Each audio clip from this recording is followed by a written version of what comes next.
जय हिंद दोस्तों, Vande Mataram. As a movie maker जब आप किसी ऐसे टॉपिक को मूवी बनाने के लिए चुनते हो जो कि काफ़ी सेंसिटिव होता है, तो आपके पास काफ़ी बड़ी बड़ी जिम्मेदारियां होती हैं क्योंकि आपको उस टॉपिक के साथ न्याय करना होता है। ऐसी एक टॉपिक के ऊपर मूवी सामने आई निकलकर जिसका कि नाम था गांधी गोडसे एक वैचारिक युद्ध। वैचारिक युद्ध क्यों?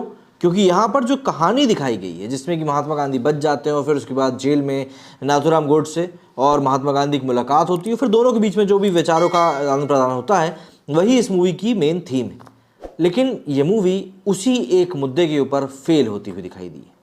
महात्मा गांधी और नाथूराम गोडसे की मुलाकात कभी नहीं हुई, लेकिन गांधी गोडसे एक युद्ध में वही दिखाया गया। अगर गांधी गोली लगने के बाद बच गए होते तो क्या होता?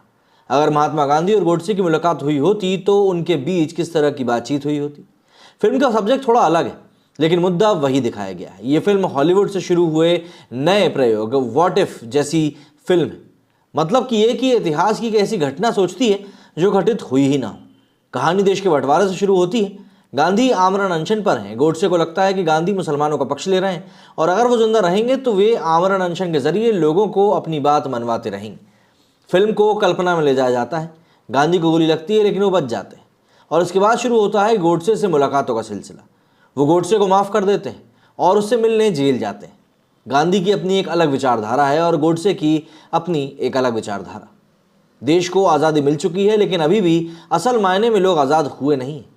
गांधी ग्राम स्वराज की स्थापना करते हैं और गांव के पिछड़े दलित लोगों की भलाई के लिए एक मुहिम शुरू करते हैं। कहा जाने लगा कि देश में दो सरकारें चल रही हैं, एक दिल्ली में जवाहरलाल नेहरू चला रहे हैं तो एक बिहार के किसी गांव के कोने में बैठे गांधी।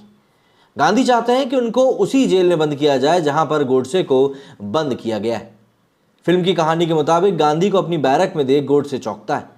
गांधी गोडसे एक युद्ध पूरी तरह से गांधी और गोडसे की बातचीत पर आधारित है और इस फिल्म में ये बताने की कोशिश करी गई है कि अगर ऐसा हुआ होता तो क्या होता। अगर गांधी से गोडसे की पहली मुलाकात हुई होती तो शायद वो गांधी को नहीं मारता। फिल्म चूंकि संवादों पर ही पूरी तरह से आधारित है तो ये फिल्म ना लगकर पूरे समय दो लोगों की बातचीत ही लगती है। संतोषी इसके लिए कलाकारों का चयन अपने हिसाब से बहुत सही किए हैं, लेकिन चूंकि दोनों चेहरे हिंदी सिनेमा के लिए अनजाने हैं लिहाजा वे दर्शकों का ध्यान अपनी तरफ कहीं ना कहीं खींच नहीं पाए। कलाकारों के नजरिए से देखें तो गांधी की भूमिका में दीपक अंतानी ने बढ़िया काम किया है। गांधी के किरदार को उन्होंने पूरी तरह से अपना लिया है। गोडसे की भूमिका में चिन्मय मंडलेकर भी पूरी तरह से फिट है।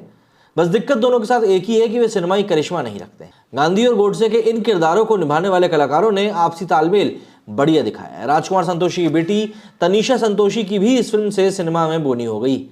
काम उनका भी प्रभावी है, लेकिन यही बात राजकुमार संतोषी के निर्देशन के बारे में नहीं कही जा सकती। बड़े पर्दे पर उनकी वापसी उतनी ज़्यादा इम्पैक्टफुल यानी कि प्रभावी नहीं। फिल्म देखकर लगता है कि वो अब भी the legend of Bhagat Singh वाले समयकाल में ही अटके। फिल्मों से भी सियासत होती है, ये इस फिल्म से एक बार फिर से साबित होता हुआ भी दिखता है। तो ऐसे में इस मूवी को देखकर जिसको जो मतलब निकालना है मतलब निकाल सकता है, लेकिन हाँ एक हद तक ये मूवी वो इम्पैक्ट थ्रो करने में नाकाम रही है जो इम्पैक्ट ये थ्रो कर सकती थी। मेरे स्टूडियो फिलहाल इतना ही। जय हिंद, जय भारत।